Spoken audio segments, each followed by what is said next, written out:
खूबसूरती के गुरूर में डूबी शहजादी बानो अपने माँ बाप की इकलौती औलाद थी। जब वो सवारी पर निकलती तो लोग घरों के दरवाजे खिड़कियां बंद कर लेते, दुकानदार अपनी दुकानों के पर्दे गिरा देते, राहगीर अपनी राह से हटकर गिल्ली कूचों में चले जाते। अगर कोई गलती से राह में रह जाता तो उसके लिए यह सख्त शाही फरमान था कि वो फौरन उल्टे मुंह लूट जाए। जो भी इस फरमान की खिलाफ वर्जी करता, इसकी आंखों में जलते हुए गर्म सनरे लोहे डालने का बेरहम कानून नाफिज था। एक दिन शहजादी बानो का काफिला, जो अंगूठे और सरदारों समेत गुजर रहा था, बाजार से होकर जा रहा था। अचानक बाजार की दूसरी गली से एक बूढ़ा राही दाखिल हुआ। जब वो काफिले को करीब आते देखा तो उसके पास भाग कर छुपने का वक्त ही ना था। वो एक गरीब बूढ़ा मछियर बूढ़, जिसके सर पर मछलियों से भरी टोकरी थी। अगर वो टोकरी गिरा देता तो मछलियां मर गईं। काफिला इसके पास पहुंचा और शहजादी के सिपाहियों ने इसे गिरफ्तार कर लिया। गुरूर में मगन शहजादी ने हुक्म दिया, इस बेखौफ को कैद में डालो और 2 दिन बाद इसकी मिलियन आंखों में गर्म सारियां डाल दो। ये सुनकर बूढ़ा कांप उठा और फरियाद करने लगा, ए शहजादी, ए मलिका, मेरे कम उम्र का ख्याल करके मुझे रहम करो। लेकिन शहजादी पर उसकी इल्तिमास का कोई असर न हुआ। उसने कहा, इसकी आंखें निकलवाओ, और चुपके से चले गए। बूढ़ा मछियर कांपता रहा, आंसू बहाते हुए अपनी मछलियां उठाने लगा तो सिपाहियों ने धमकाया, क्या कर रहा है तो रास्ता खराब किया। इतने में एक नौजवान आया, मछलियां उठाईं और टोकरी में रख दें। सिपाहियों ने गुस्से में कहा, कटो नौजवान, यहां से दूर हो। नौजवान ने दिल ही दिल में शहजादी को सबक सिखाने का अज़्म कर लिया। वो कई दिनों बाजार में छुपा रहा, फिर महल के करीब पहुंचकर पहरे का जायजा लिया। कदम कदम पर सनपाही थे, मौका का इंतजार करके वापस आया। रात को जब शहजादी अपने कमरे में तन्हा सोने पर रजामंद हुई, नौजवान ने सन्नाटा तोड़ा। तमाम पहरेदार चकमा देकर कमरे में दाखिल हुआ। शहजादी पुरसुकून नींद में थी और कमरे में एक बारीक सी रोशनी फैली थी जो एक सुर्ख हीरे से आ रही थी। नौजवान ने चुपके से वो कीमती हीरा उठाया और बाहर निकल गया। शहजादी जब जागी और हीरे की कमी महसूस की तो घबरा गई। जंजीर खींची तो घंटी बजी। सारहे खादिम चटकड़ी से दौड़े आए। बादशाह और मलिका भी उठ गए।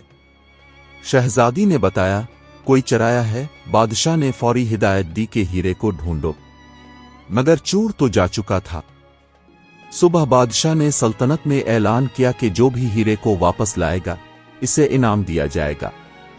नौजवान ने यह सुना तो खुश हुआ और अगले कदम के लिए तैयार हो गया। वो दरबार में हाजिर हुआ और कहने लगा, हीरा लाल लुटा दिया है, अब मेरा वदा पूरा कीजिए। बादशाह ने पूछा, क्या चाहता है? नौजवान ने कहा, इस बूढ़े मच्छर की सजा मुआफ हो और जो सिपाही इसे पकड़कर गाली दिए उन्हें कोड़े मारे जाएं। बादशाह हैरान हुआ, फिर हुक्म दिया, इसे कैद करो। नौजवान ने कहा, अगर आप मुझे कैद में डालें तो मैं आपका ताज चरा लूंगा। बादशाह ने इस पर तबस्सुम किया, बेवकूफ, ताब मेरे ताज के पास भी नहीं पहुंच सकता, और नौजवान को तख्तादार पर ले जाने के लिए कैदखाने भेज दिया। अगली सुबह बादशाह ने शहजादी से मशवरा किया और वो बोली कि इस बेगैरत को चौराहे पर खड़ा करके इसके हाथ काट दो। बादशाह ने ऐलान करवाया, कल सुबह शहर का हर फर्द चौराहे पर जमा हो। मगर जब वो जेर कैदखाने पहुंचा तो नौजवान गायब था, सिर्फ हथकड़ियां पड़ी थीं। नौजवान ने फरार कर लिया था। बादशाह तिलमिला उठा, ताज भी गायब था। शहजादी की कब्र खोदी गई तो लाश भी गायब थी। बादशाह ने पूरी सल्तनत से जासूस मंगवाए, लेकिन चूर तो बहुत पहले मुल्क से निकल चुका था। नौजवान बगदाद के बाहर पहुंचा। वहां कब्रिस्तान में शहजादी की लाश दबी हुई थी। इसने लाश को एक संदूक में रखा, एक सराय का कमरा किराया पर लिया। रात गए चंद जादुई मंत्र पढ़कर सांप की शक्ल इख्तियार की, शहजादी के जहर को अपने अंदर चूस लिया और दोबारा असल रूप में आ गया। शहजादी जिंदगी की रमक पा बैठी। नौजवान ने अपना राज बताया, मेरा नाम बन मुस्तफा है। मेरे वालिद एक जादूगर थे जिन्होंने मुझे सांप की शक्ल इख्तियार करना सिखाया। میں نے یہ سب تمہیں غرور سے آزاد کرنے کے لیے کیا اور اب تم ہمیشہ کے لیے میری نوکرانی بنو گی۔ شہزادی نے معافی مانگی، میں نے بہت ظلم کیے، مجھے معاف کر دو، لیکن نوجوان نے نہ سنا۔ اس نے شہزادی کو گھر لے جا کر اس کی عزت کی حفاظت میں رکھا۔ وقت کے ساتھ شہزادی نے اپنی تکبر ترک کر دیا اور ایک مخلص بیوی کی طرح زندگی بسر کی۔ نوجوان کے دل میں بھی نرم گوشہ جاگا۔ ایک دن اس نے فیصلہ کیا کہ شہزادی اب اس کی شریک حیات ہے، اسے واپس بادشاہ کے پاس چھوڑ آئے گا۔ صبح بادشاہ کے دربار میں آئے تو بادشاہ نے خوش ہو کر شہزادی کو گلے لگایا۔ نوجوان نے ساری کہانی سنائی۔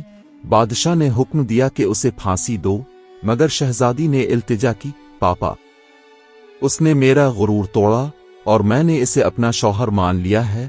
بادشاہ بیٹی کی محبت میں مجبور ہو گیا اور صحرا کے سارے احکام کال عدم قرار دیے۔ عوام نے بھی خوشی سے جشن منایا۔ نتیجہ، سچی عظمت اور طاقت نہ تو باہری شان و شوکت میں ہے، نہ جسمانی سزا میں، بلکہ خود شناسی، عاجزی اور درون کی نیکی کو پہچاننے میں ہے۔ شہزادی بانو نے اپنی غلطیاں تسلیم کیں اور خود کو بدلا۔ بن مصطفیٰ نے انتقام کی بجائے رحم دکھایا اور ایک نئی روش اپنائی۔ یہ قصہ سکھاتا ہے کہ سچی سزا جسمانی شکنجہ نہیں، بلکہ ہدایت باطنی اور اصلاح نفس میں ہے۔ انسانیت کی سب سے بڑی طاقت سچائی کی قبولیت اور دوسروں کے لیے اپنے رویے میں تبدیلی ہے۔